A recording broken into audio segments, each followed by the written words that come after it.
सतलोक धाम TV को subscribe जरूर करें। नमस्कार सर। हाँ नमस्कार। सर क्या नाम है आपका?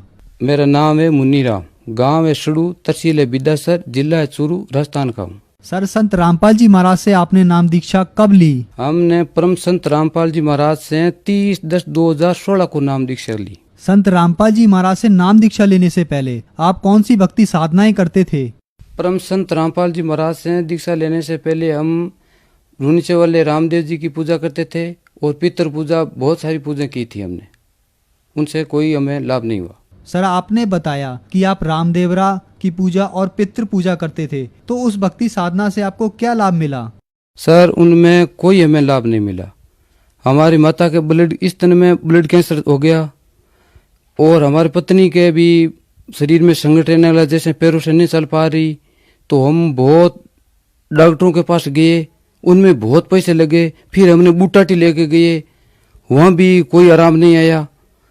फिर हमने देखा अभी क्या करे, कहाँ जाए, इतना दुखी हो रहे हैं, दर्द पे दर्द रह रहा है। माता जी के कैंसर हो गया, ब्लड कैंसर, ये पत्नी के ऐसे दर्द हो गए, तो अब कहाँ जाए, हम ऐसे रुदन करने लगे। फिर हमने सोचा अब क्या करें, कोई और तो गेला है, रास्ता नहीं मिल रहा है, क्या कहाँ जाए। अब ऐसे करते करते हम 12 महीने 2 साल ऐसे ये ब्लड कैंसर हुए हुआ बिता दिए और 10 सालों से ये हम परेशानी हो रही। मेरी माता जी को मैं बीकानेर लेकर गया पीबीएम में। पीबीएम लेके गया, जब डॉक्टर ने जांचें की तो उसने बोला कि इसके ब्लड कैंसर है। तो मैंने कहा उसको इलाज करो, तो डॉक्टर ने बोला कि इसके इलाज, ब्लड कैंसर है, कोई इलाज नहीं होगा, भारी भारी इंजेक्शन लगेंगे और जितनी ये आपके पास रहेगी इतनी सेवा करो और कोई इलाज नहीं। तब हम प्राइवेट लेके गए, तो प्राइवेट वालों ने जांचें की और के उसने भी कह दिया कि घर ले जाओ और सेवा करो, ब्लड कैंसर है, कोई इलाज नहीं, कहीं इलाज नहीं है, भारी भारी इंजेक्शन लगेंगे और कुछ भी नहीं होने वाला है। फिर हमने गांव आ गए। फिर पास वालों ने पूछा अब कहाँ जाइए, माता जी की ब्लड कैंसर, हमने लाखों रुपए लगा दिए, कहीं इलाज नहीं हो पा रहा है। अब हम कौन सा मार्ग ढूंढे? देवताओं को और पितरों को पूज के ये दर्द हमने बहुत बढ़ा ली, कोई फायदा नहीं हुआ। फिर भगतमती को पैरों में दर्द हो गया, तो अब क्या करें, इसको ले जाए, किसको ले जाए पहले। फिर किसी ने बोला कि तुम बूटाटी जाओ, तो मैं बूटाटी लेके गया, वहाँ भी फेरी वेरी लगा के आए, वहाँ से कोई आराम नहीं मिला। ऐसे करते करते ये समय बहुत बीत गए, बहुत पैसे लगे, सारी जगह डॉक्टरों के पास हम फिर लिए, पितरों की पूजा कर ली, देवताओं की पूजा कर ली, कोई हमें लाभ नहीं मिला। सारी जगह भटक के फिर सिर मार के बैठ गए, हम अब कहाँ जाए, कोई रास्ता नहीं दिख रहा है। सर आपकी माता जी को ब्लड कैंसर हो गया और आपकी पत्नी भी बीमार रहने लगी और आप सभी जगह भटके, आपको कोई आराम नहीं मिला, तो फिर आप संत रामपाल जी महाराज की शरण में कैसे आए? सर हमारे पड़ोसी गांव में तेंदेसर गांव का नाम है, उनमें भगत है, वो हमारे कुएं पे आए। उसने बोला और कोई जगह नहीं है, आप सारी जगह भटक लिए, पितरों के पास भटक लिए, देवताओं के पास फिर लिए, डॉक्टरों के पास फिर लिए, तो आप ऐसा करो, परम संत रामपाल जी महाराज आए हुए हैं, परमात्मा से शरीर, उससे दीक्षा लो और आपके सर्व कष्ट निवारण हो जाएगा। फिर मैंने कहा तो कैसे जाएंगे वहाँ, क्यों हमारे पास चलो। वहाँ रतनगढ़ आश्रम में आए, नामदान केंद्र पे आए, तो रास्ते में बहुत परेशानी हुई। क्यों, हमारे माता जी की ब्लड कैंसर था, वो स्तनों में बहुत इतना बड़ा हो गया, बाहर निकल गया, ऐसे बहुत मालूम बैठ नहीं पा रही वो गाड़ी के अंदर। फिर धीरे धीरे हम 2-3 घंटों से रतनगढ़ पहुंच गए नामदान केंद्र पे। वहाँ आके उसको बोला, रात की 12 बज गई, उस भक्तों को बोले कि भी हमारे यह परेशानी है और इसको नाम दिला दो। नाम दान देते देते ही शरीर में ऐसा झटका लगा, एकदम आराम आ गई तुरंत, जाने जैसा शरीर में कोई तकलीफ नहीं है। वो नामदान लेके हम दूसरे कमरे में बैठा दिए। तो मैंने मेरी माता जी से पूछा, क्या माता जी कोई तकलीफ हो रही है? क्यों नहीं है, वो कोई तकलीफ, शरीर में कोई कष्ट नहीं है हमारे। हम एकदम ऐसे सोचते जैसे ऐसा हाथ फेरे तो क्यों, हमें दर्द भी नहीं हो रहा है। फिर मैं धीरे धीरे आराम से गाँव गया, रस्तों में कोई भी तकलीफ नहीं हुई। भक्ति करते करते करते करते ऐसे ऐसे होते एकदम आराम आ गया। कोई ऐसे धीरे धीरे वो बैठने लगे, वो गांठ थी इतनी बड़ी, वो सारी की सारी ऐसे धीरे धीरे खत्म हो गई। खत्म होते होते हुए भी एक दिन भी ऐसा आ गया, कोई जैसे गांव से आए हुए, उसने बोला कि आप ऐसे ऐसे भक्ति करते रहे, ऐसे करते रहे, वहाँ कैसे गए? हमने कहा हमें ऐसे मत बोलो, हाँ परम संत रामपाल जी मिल गए, हम कहीं नहीं जाएंगे उसको छोड़ के। तो मेरी माता जी की ऐसे भावना आ गई कि वो सारी जगह भटक लिए, तो यहाँ कैसे ठीक हो जाएंगी? तो मैंने कहा माता जी ऐसे नहीं बोलना, परमात्मा परम संत रामपाल जी महाराज आए हुए सब दुखों का निवारण करेंगे।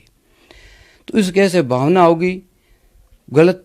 तो धीरे धीरे धीरे धीरे एक दिन ऐसा आया हुआ, जम के दूत आए, ऐसे लंबी लंबी माथों के दो दो एक सींग। माता जी यहाँ सो रही थी। मैंने कहा क्या माता है, क्या बात है माता जी, क्यों हम अब जा रहे, हमें नहीं छोड़ेंगे? तो हमने एक परम संत रामपाल जी महाराज के रक्षा मंत्र है, वो मंत्र हमने पढ़ा है। तो जम के दूत ऐसे भागे जूं कोई सिमानी बहुत तेज गति से भागी, 3 बार भागी दिन में। चौथी बार में हमारी माता जी को वो लेके चल गए। तो हमारी माता जी 1.5-2 घंटों से आई, वहां ले गए धर्मराज के पास। तो वैसे बहुत लंबी लाइन लग रही है, जीव जब खत्म होता है तो दूत आते हैं, वो सारों को सारों ले जाके धर्मराज के पास लाइन लगा देते। वहां लाइन लगाते, लाइन में खड़े रहते। वहां माता जी ने बोला कि बहुत जोर जोर से मार रहे, पीट रहे, वहां तपतशिला बन रही है, वहां जीवों की बहुत हाय तबाह मच रही है वहां। तो वहां गुरुजी प्रकट हो गए, मेरी माता जी को वहां से छुड़ा के और लेके आए। हम घर पे ही थे, हम ऐसे माता जी को लिए बैठे थे, हम कहीं नहीं गए, लिए बैठे हम सुमरण कर रहे परमात्मा। जो परम संत रामपाल जी महाराज ने हमने प्रथम मंत्र दिया उसका जाप कर रही। ऐसे झटका लगा, उसके हाथ पैर सारे कलडे हो गए, ऐसे जो लोहे का सरा होता है वैसे हो गए। 2 घंटा 1.5 घंटा बहुत होता है। फिर बाद में हमारे माता जी शरीर में आ गई। शरीर में आते ही बोला कि ये लोग गंदे लोग है, बहुत गंदे लोग है, यहाँ कष्ट ही कष्ट है और हमें सुला दो। तो हमें उसको लेटा दी। लेटाने के बाद में क्यों हमें बोला कि थोड़ा जल पिलाओ, तो जल पिलाया। क्यों वो खाट है वो अंदर डाल दो। तो हमने कमरों में ले जाके सुला दी। परम संत रामपाल जी महाराज से शरीर में प्रकट हुए, हमारे घर पे प्रकट होके माँ के सारे शरीर पे हाथ ऐसे फेरे कि बेटा ये लोग अपना नहीं है, यहाँ कष्ट ही कष्ट है, अपना सत लोग जाना है, ये भक्ति करो, कोई दर्द नहीं है। ऐसे बहुत बातें कह के वो परमात्मा अंतर्ध्यान हो गए। फिर मैं बीकानेर लेके गया तो मैंने जांच करवाई। मैंने बोला डॉक्टरों को इसके बड़ी से बड़ी जांच कर दो। उसने MRI और CT स्कैन बहुत बड़ी बड़ी जांचें की। जांचें करके देख के बोला ये जांचें सही नहीं हुई है, ये गलत है। तो हमने बोला हम और करा लेंगे। फिर हम दूसरी जगह गए और जांच करवाई। तो उन्होंने बोला कि इसके कैंसर है ही नहीं। तो हमने कहा तो कैंसर नहीं है तो आप दवाई क्यों चालू कर रखी है? हल्का बहुत शेक किया हुआ था मैं कि इससे ये क्यों किया, कि वो पहले था तो हम कहाँ गए? तो उसने कहा हमें मालूम नहीं। तब हम वहां से आगे दवाई लेके आगे गए पे और हमने भक्ति चालू कर दी। 30/10/2016 को नामदान लिए और धीरे धीरे भक्ति करते करते हम एकदम कोई हमारे घर में कोई तकलीफ नहीं रही। फिर एक धीरे धीरे चमत्कार और हुआ। हमारा एक 5 साल का बच्चा है, उसके पेट में दर्द होने लगा। पेट में दर्द होने लगा जब पिताजी ने वो बोला पिताजी हमारे पेट में बहुत दर्द हो रही है। जब पिताजी ने कहा यहाँ गुरुजी बैठे हैं, वहां जाके दंडोत प्रणाम कर लो। तो वो बच्चा वह अंदर जाके दंडोत प्रणाम की, जहाँ परम संत रामपाल जी महाराज की हमारे वो फोटो लगी हुए वहां प्रणाम करके खड़े हुए। तब गुरुजी ने कहा, परम संत रामपाल जी महाराज ने कहा बेटा लेट। वो लेट गया तो ऐसे दबाया, जोर से दबा के, बेटा अब आपके पेट में दर्द कभी नहीं होगा। वो ऐसे बोल के वो बच्चा भाग के आए, पिताजी गुरुजी अंदर आए हुए, परम संत रामपाल जी अंदर आए हुए, गुरुजी। पिताजी भाग के अंदर आए। कि वो कहाँ है बेटा? क्यों है? तो गुरुजी तो भागे। जब पिताजी ने हमारे कमरे में फोटो लगी हुई थी, क्यों इनमें था, कौन सी में था? तो वो बच्चे ने बोला क्यों नहीं, इस फोटो वाले में इसमें नहीं था। जो सुबह के नीति नियम, दोपहर की रमणी, संध्या आरती होती है, जो टेलीविजन में आते वो गुरुजी थे। तब पिताजी ने ऐसे हाथ जोड़ के बंदी छोड़ की जे जे बोल दी। हम आए शाम को तो पिताजी ने कहा भी आज ये ऐसा काम हुआ, और सर बहुत ही चमत्कार हुए। फिर 12 फरवरी 2018 को हमारे पत्नी के पैरों में दर्द हो गया। हम 2-3 आदमी ऐसे उठा के ले जाते, पेशाब कराते, पानी पिलाते, नवाते, सारा काम कराते। ऐसे करते करते लगभग 1 महीना बीत गया। तो डॉक्टरों को दिखाया हमने, तो डॉक्टरों ने दिखाया तो डॉक्टरों को कहा उसमें कोई जांच में तो कोई दर्द नहीं आ रहा है।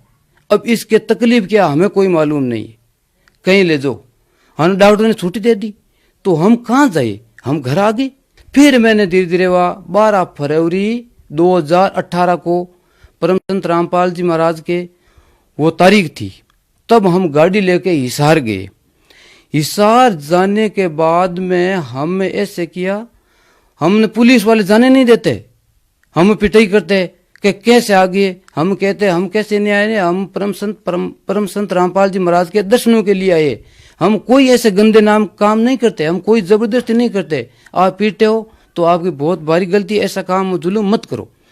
तो उसने बोला ठीक है बैठ जाओ। तो हम वहाँ बैठ के टाउन पार्क के पीछे बैठ गए।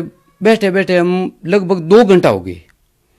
तो परम संत रामपाल जी महाराज ऐसे आए, आके हमारी पत्नी वहाँ बैठी थी, तो आके आशीर्वाद दिया, हमारी पत्नी यही है, बोलो तो बुला सको, आप ये बाहर बैठी है बुला सको। आके आशीर्वाद दिया। आशीर्वाद देते ही वो दंडोत प्रणाम की उसने। दंडोत प्रणाम करते ही हमने सारे ही दंडोत प्रणाम कर ली। वो फिर 4 बार दंडोत प्रणाम की, कम से कम मान लो 100 मीटर पीछे भागी। परम संत रामपाल जी महाराज के 100 मीटर पीछे भागी 4 बार दंडोत करके। हम तो ऐसे बैठे रहे। फिर वो परमात्मा अंतर ध्यान हो गए, परम संत रामपाल जी महाराज अंतर ध्यान हुए। तब ऐसे ऐसे उसे देखकर बस मैंने बोला क्या हुआ, क्यों गुरु जी आए परम संत रामपाल जी महाराज, यार वो कहाँ गए। तो मैंने बोला परम संत रामपाल जी महाराज अपने पास ही है, आप ऐसे क्यों कर रही हो, आ जाओ बैठ जाओ यहाँ। तो हम यहाँ के बैठा दी। नमस्कार माता जी। नमस्कार। माता जी, आपके बेटे ने बताया कि आपको ब्लड कैंसर हो गया था, क्या यह बात सही है? सही है, मतलब उसके बात बताई सही है। सर, संत रामपाल जी महाराज से नाम दीक्षा लेने के बाद आपकी माता जी का ब्लड कैंसर ठीक हो गया और आपका जीवन सुखमय हो गया। तो जो दर्शक आज आपको देख रहे हैं उनको आप क्या संदेश देना चाहते हैं? तो हमारे साथ ऐसा हुआ, इतना दुख था, वो परमात्मा ने सारों के सारे इतना करना साहब तो सारा का सारे मेघ दिए, ऊपर मेघ मार दी परमात्मा ने। इसलिए आप सभी आए और परम संत रामपाल जी महाराज की शरण में आके और अपना कल्याण, आत्म कल्याण करवाए। संत रामपाल जी महाराज से नाम दीक्षा कैसे ली जा सकती है? सर, नाम दीक्षा तो परम संत रामपाल जी महाराज के जो टीवी चैनल, बहुत सारे टीवी चैनल चल रहे हैं, उनमें एक पट्टी चल रही है, उन पट्टी में नंबर आ रहे हो, उन नंबरों से आप संपर्क करोगे, वहां से संपर्क करोगे तब वो अपने पास वाले नजदीक में जहां नामदान केंद्र खुला हुआ है वो बताएंगे, तो वहां जाके नामदान ले सकते हो। धन्यवाद जी। सत साई।